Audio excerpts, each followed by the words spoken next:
Smart Music here. Ito na mga master, meron tayong bagong tutorial ng mga master. Usapan naman natin ngayon mga master is about major and minor relative scale. Ito yung pag-usapan natin mga master. Bago ang lahat, magbibigay muna ako ng disclaimer. Di pa ako professional na gitarista. Nagtuturo lang po ako base sa alam ko at sa sarili kong research. Nasa sa inyo na kung susundin nyo o hindi yung mga turo ko. Let's go! Master, meron akong ginawang sulat. Pasensya na kayo mga master. Yan. Yung nakikita nyo dyan mga master sa taas is major scale. Major scale at minor scale yung sa baba. So, meron siyang Do, Re, Mi, Fa, Sol, La, Ti, Do. Yung sa major scale. Or notes for note C, D, E, F, G, A, B, C. Kung napapansin nyo mga master, magkadikit yung E at F at yung ating B at C. At nakalagay dito is H. Stands for H, nakalagay dito half. Then yung mga W na yan is whole. Ibig sabihin yan sa gitara niyan, sa frets, meron siyang pagitan na frets dito. Yan, may mga pagitan yan na mga frets. Ito magkadikit na to is magkalapit na frets yan mga master. So Do, Re, Mi, yan na.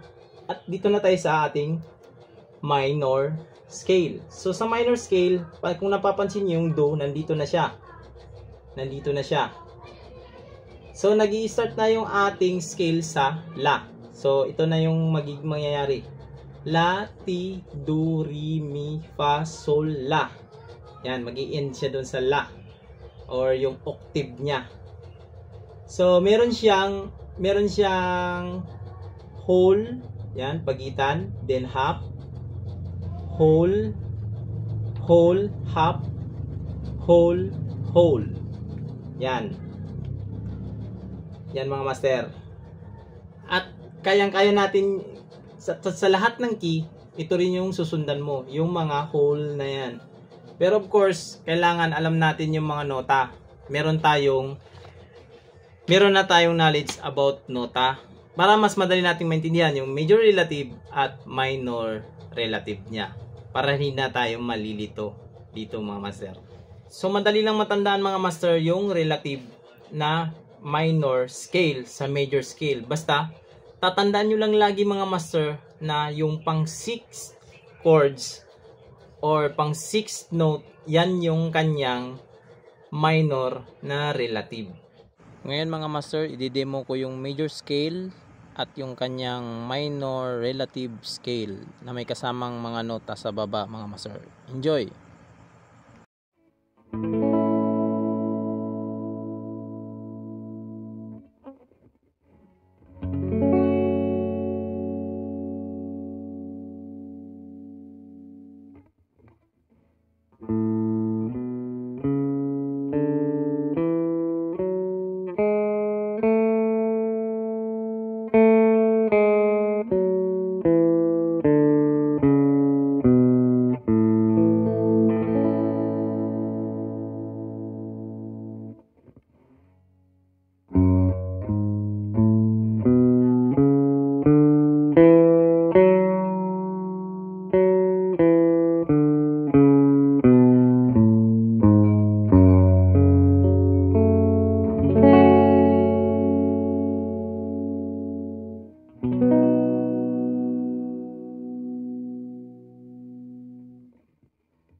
Yung major scale is nakakapaloob lang doon yung minor scale or yung relative minor scale.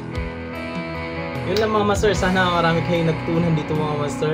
Yan, ito yung update natin para sa ating major and minor relative scale. Peace out!